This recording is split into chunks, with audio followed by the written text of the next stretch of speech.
should I even raise money? And you need to sit with yourself and reflect on this.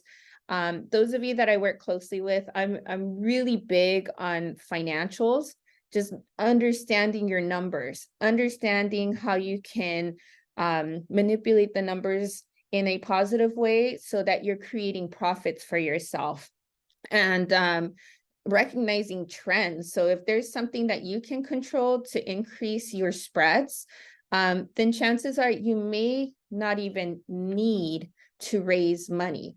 But if you see that you are, breaking records with your sales and you can't keep up with your demand because you're limited on funds, then that's definitely a time to start exploring how to raise money for your project.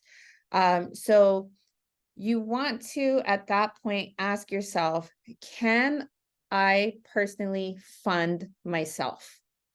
And this is a really important question, because once we start getting investors involved, this is a marriage.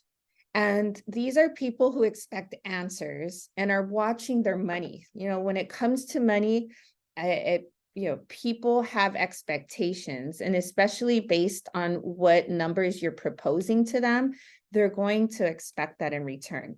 And so on top of the everyday stressors of running your business, some of you are in the kitchen producing your own product, and going onto social media to market your own product, and sitting behind the computer to work on the numbers because you're handling your own books. There's a lot going on. And then you're going to add that layer of investor to who you'll have to answer to in regards to why sales weren't so great one week, or a month or a quarter, whatever the case is. So if you can fund yourself, that would be ideal. Now, I understand, because I've been there, that sometimes the situation doesn't permit for us to self-fund. So if the answer to that particular question is no, then the next question you want to ask yourself is, okay, am I just starting up? Am I just starting up? If you are just starting up, it may not be the best time to ask investors for money, because they like to see that you have skin in the game. They like to see your work ethic. And I think that the beauty in that first round of investors, where we're talking to friends, family, and some existing customers, is that during your beginning phases, where you're just kind of laying your foundation, those types of individuals love to understand your story. Whereas you go to a bank, it's very black and white. They look at numbers, and numbers are the only thing that matters to the bank. How quickly, how soon, what do you do first? How do you switch gears is kind of what we're going to go through today. Our goal is really to help you kind of think about like growth with a growth mindset of like, hey, these things are going to feel really, really difficult. A successful meeting for me today with you guys is for you to kind of really get an idea of like what it is to take from a work and an effort perspective, but also internally, like what an owner feels like.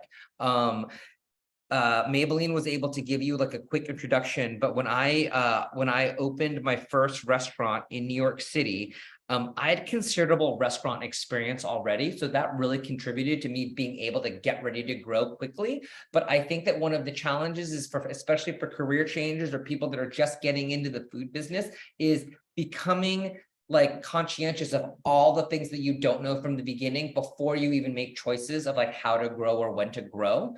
I ended up growing very, very organically over a period of about 10 or 12 years. We ended up opening up 4 restaurants and 4 food trucks. And I'll talk a little bit about those decisions as we kind of go through this presentation. But I want you guys to think strategically about how you want to grow. Strategically means like assessing like, I don't know, did I just have a child and I opened up a business? That's going to maybe slow you down a little, and rightly so. I mean, having a child is a really important thing, but it's going to affect how and the decisions that you make for your business.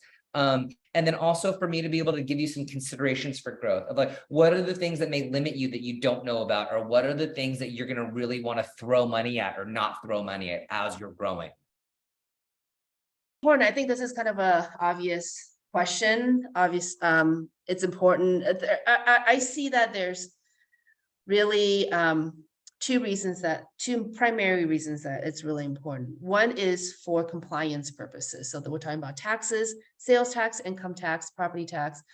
When you deal with government, things need to be filed on time. They should be accurate. And if you don't, there will be penalties. So number one is compliance. So it's important to have those numbers to be able to report to the government agencies. Number two reason is really for internal decision-making business purposes, right? So if you need to decide, hey, should I buy this other equipment to increase my capacity? In order to make that kind of decision, you have to, it's a lot more helpful for you to have data to support, like how much sales have I been making off of this old machine, and how much do I think I can make at this new machine? How much is going to cost me, and how many months or years of sales would I have to make back that cost, right? So these are all like internal business decisions that you need to make even on a daily basis, but there's no way you can make them without knowing the actual data and the numbers. So those are the kind of the two reasons I think accounting is really important, that every business owner needs.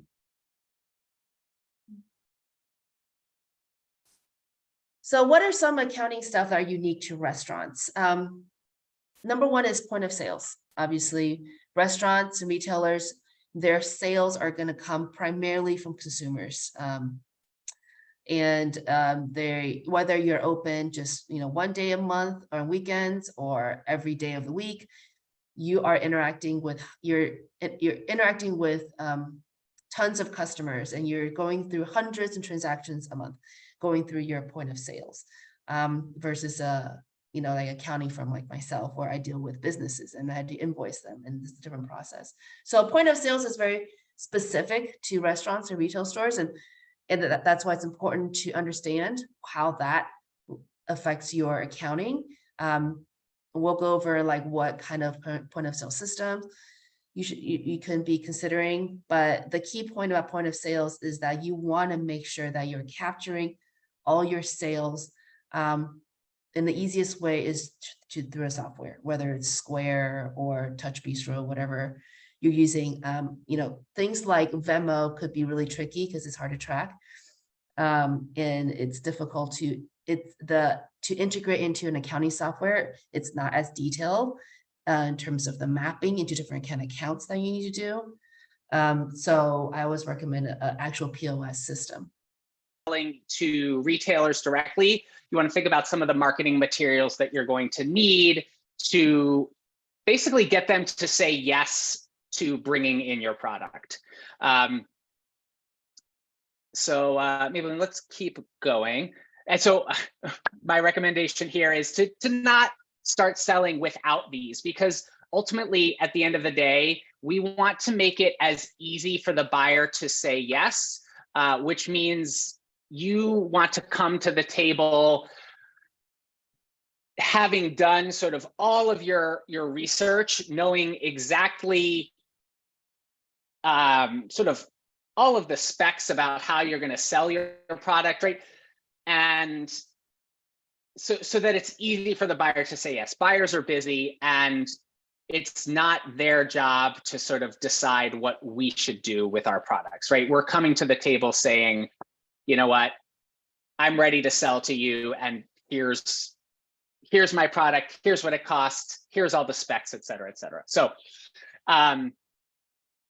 couple of things to think about when you approach buyers. You're going to have your marketing materials. You're going to have a sell sheet that's going to outline the basic specs of your product. And then we're going to talk a little bit about wholesale pricing and distributor pricing. And I will say distributor pricing might be a much longer term, I would say, prospect for many of you right now, but it's always good to think about so that you know what to expect should that situation come up. And then you can either decide one way or the other whether it's the right fit for you.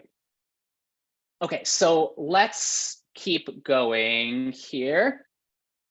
No questions? Okay. You're welcome. Thank you so much. You're welcome. Thank you so much, Corissa.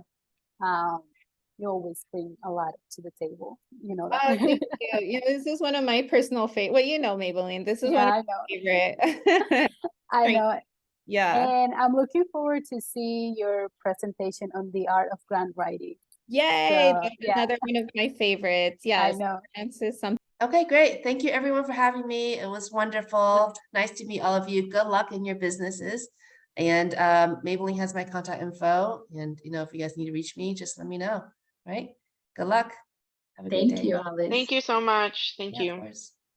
Have a great rest of your day. Maybelline, thank you so much for scheduling this, and good luck, entrepreneurs. Work Thank you hard. so Thank you, much. Kenny. So helpful. So many great things to think about. Thanks, Kenny.